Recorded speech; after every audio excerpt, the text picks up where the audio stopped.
the way I wrote and I spoke, because that's always been a struggle for me. And when I got in college, I got better, and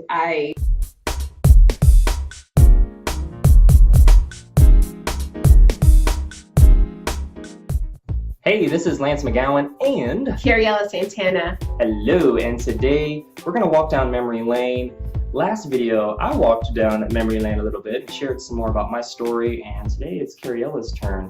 But before we get into that, I wanted to share the purpose of all of these videos. It's so you can get to know us, to hopefully relate and connect in some way. If it's not you, hopefully it's somebody you know, and whether that's the story of our dads, our moms, what it's like growing up biracial for myself or transnational for Cariela. It's all about connection and making magic, as Cariela likes to say. And My coin term. Let's make magic. That's right. Boom. I'm adopting that. Speaking of magic, can you describe what was like to walk down memory lane for you and all the magical things that have happened to shape who you are, or at least, give us 2 or 3 stories of, a couple of things. So real quick, I'm going to start off when I first moved to Las Vegas. As I mentioned, I am from Dominican Republic, but a lot of my memories stem from being in New York when I was little. And when I came to Vegas, I remember we moved in the summer and it was just so bright. We lived in an apartment complex when we first got here, and we were like on a hill. And I remember walking out and being on top of the hill and thinking like, it is incredibly bright here, and I don't know how I can function in this. And this was one of the early pictures of my family, and that's my beautiful mama, myself with all the flavors, and my grandmother on my dad's side, and my older sister. And I just remember like, wow, this place is like a walking theme park. We went through all the different hotels, and everything was very much, had an element in the 90s of more family focused things. So there was a lot of themed hotels. But at MGM, they had a park. At Mirage, they had like this forest theme, and it had all these trees and things. New York, New York. I would pretend like I was back in New York City. So that really helped with my creativity and where I am now, and how I feel like creativity really is a cornerstone to one of my core values. Like, I need to be creating something interesting and magical. And you had mentioned about your school experience and your college experience. I have been part of the Clark County School District from all through primary school. So I just remember, unlike you, I wasn't the best student. I actually, because of the whole language barrier, I wasn't very well at differentiating between the 2 languages. So in my head, things were coming in as English, but getting all jumbled up as Spanish because that was my first language.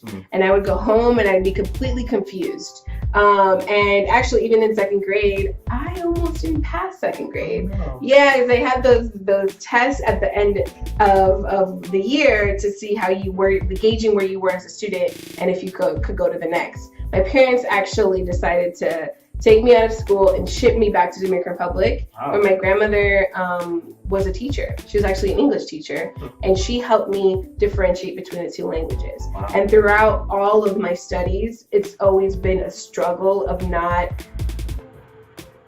really getting to where my expectations could get me. But through that, I just worked my butt off to get the best grades that I could, even with those struggles in the beginning.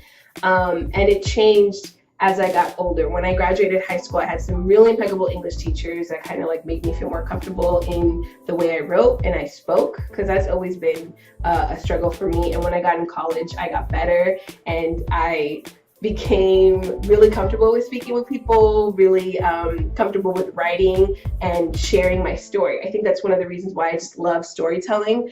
And everyone has something to say. Let's figure out a way to like get it out and how people can resonate with that. So yeah, those are a couple things that I've gone through a little bit, but have made me really who I am today, with all my colors and all my creation and magic, as we like to say. Yeah, that's great to hear about, your story of, with your grandmother, just being able to learn the differentiation between those languages and how that served you during that time, but then also now, which is really cool. Yeah. And when it comes to school, I guess I kind of relate to, like, I was never like the smart kid.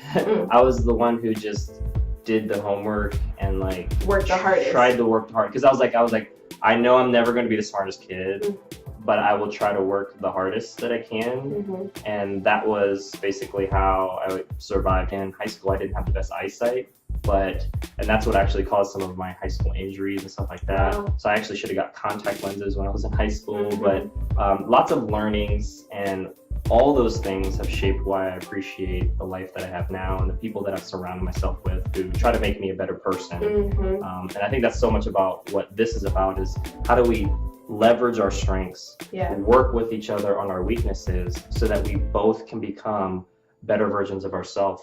And absolutely. And I think it's really important to mention that we have many instances where we have failed or we haven't felt enough, but somehow we're still out here trying. We're trying, and I think that is the best part of the human experience, is that we can actually try, we may fail, but in community we can pick ourselves up and just keep creating more, which I think is so important to keep going. Yes, and to build on that and leave you with an awesome inspirational quote. It's actually my favorite quote, and it's from Jim Rohn, and he says, "You're an average of the 5 people you spend the most time with." And so the question for today's video ending is, who are you spending time with, and are they making you a better version of yourself or a worse version of yourself? And that includes what you watch on TV, what you see on your phone, and who you interact with eyeball to eyeball, belly to belly. And so it's all of those. All right. Boom. Awesome. Yes. Let us know. I would love to know more. That's right. Leave a comment below or hit the like button, and we'll see you in the next video. Yeah.